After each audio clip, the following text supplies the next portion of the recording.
उजाला news में मैं हूं आपके साथ रजनी भारती। मैं हाजिर हूं कुछ खास खबरों के साथ। आइए नजर डालते हैं आज की कुछ खास खबरों पर।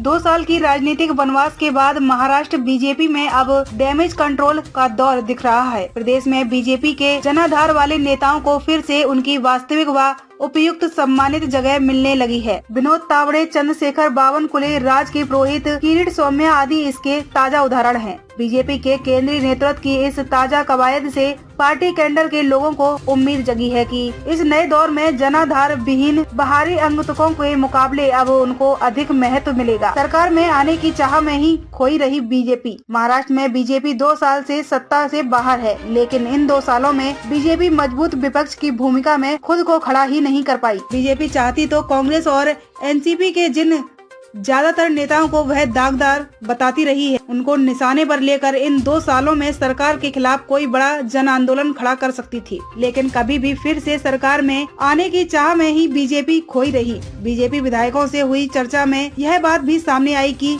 एनसीपी से बीजेपी में आए एक नेता ने पहले तो देवेंद्र फडणवीस को इस भरोसे में रखा कि चाहे कुछ भी हो जाए, शरद पवार कभी भी शिवसेना का समर्थन नहीं करेंगे। परंतु जब महाविकास अघाड़ी की सरकार बन गई, तब फडणवीस ने केंद्रीय नेतृत्व को इस भ्रम में उलझाए रखा कि शिवसेना, एनसीपी और कांग्रेस की सरकार अल्पजीवी है और वह इसे कभी भी गिरा देंगे।